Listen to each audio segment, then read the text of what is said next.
بسم اللہ الرحمن الرحیم۔ حضرت عبد المطلب کی منت۔ جناب عبد المطلب نے رب کعبہ سے منت مانی کہ اگر میرے لڑکے 10 تک پہنچ جائیں اور جوان ہو جائیں تو ان میں سے ایک کو رب کعبہ کے نام پر ذبح کروں گا۔ پھر جب 10 لڑکوں کی تعداد پوری ہو گئی تو آپ نے اپنی منت کا ذکر اپنے بیٹوں سے کیا۔ سب نے سر تسلیم خم کیا۔ حضرت عبد المطلب نے ہر لڑکے کے نام کا قرعہ لکھا کہ جس کا نام نکلا اس کو ذبح کروں گا۔ جب قرعہ پھینکا گیا تو قرعہ عبداللہ کے نام پر نکلا۔ حضرت عبد المطلب نے حضرت عبداللہ کو ذبح کرنے کا ارادہ کیا تو لوگوں نے کہا کہ آپ حضرت عبداللہ کو اس وقت تک ذبح نہیں کر سکتے جب تک کہ آپ مجبور نہ ہو جائیں۔ ایک کاہن نے مشورہ دیا کہ عبداللہ اور 10 اونٹوں کا قرعہ ڈالا جائے اور جب تک عبداللہ کی جگہ اونٹوں کا قرعہ نکل نہ آئے تب تک 10 اونٹوں کا اضافہ کیا جائے۔ قرعہ ڈالا گیا۔ 10 بار مسلسل حضرت عبداللہ کے نام کا ہی قرعہ نکلا، یہاں تک کہ اونٹوں کی تعداد 100 ہو گئی۔ تب قرعہ اونٹوں کے نام پر نکلا۔ حضرت عبد المطلب نے مزید 3 بار قرعہ ڈالا مگر ہر بار اونٹوں کے نام کا ہی قرعہ نکلا۔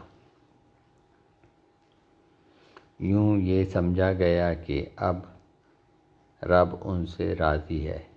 پھر 100 اونٹ قربان کر دیے گئے اور ان کا گوشت لینے سے کسی کو نہ روکا گیا۔ اس طرح اللہ تعالیٰ نے حضرت عبداللہ سے بی بی آمنہ کی شادی کے اسباب پیدا کیے۔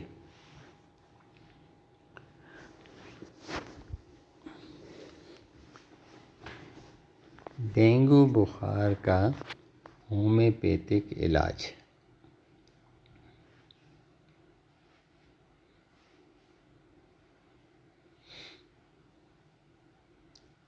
Combination number 1۔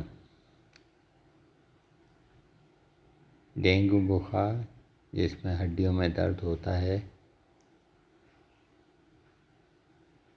کے لیے ایپیٹوریم پرف 30 میں، روسٹیٹ 30 میں، پیرمفاس 30 میں، جیلسیم 30 میں، کیریکا پپایا کیو میں۔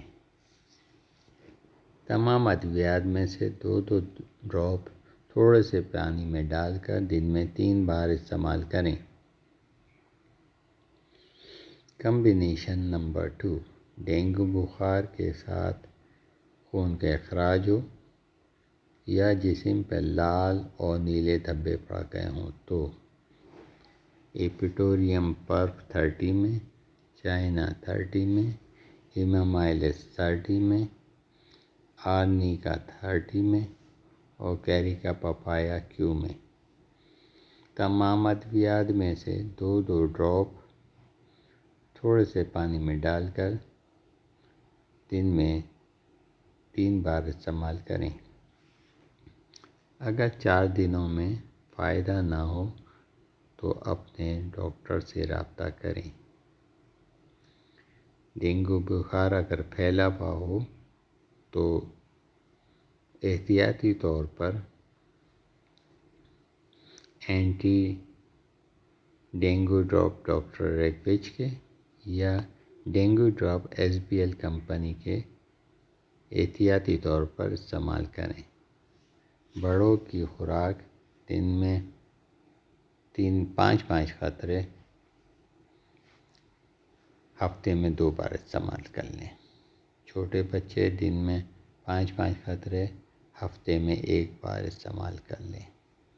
مزید معلومات کے لیے نیچے کمنٹس کریں، لائک کریں اور سبسکرائب کریں۔ شکریہ، السلام علیکم۔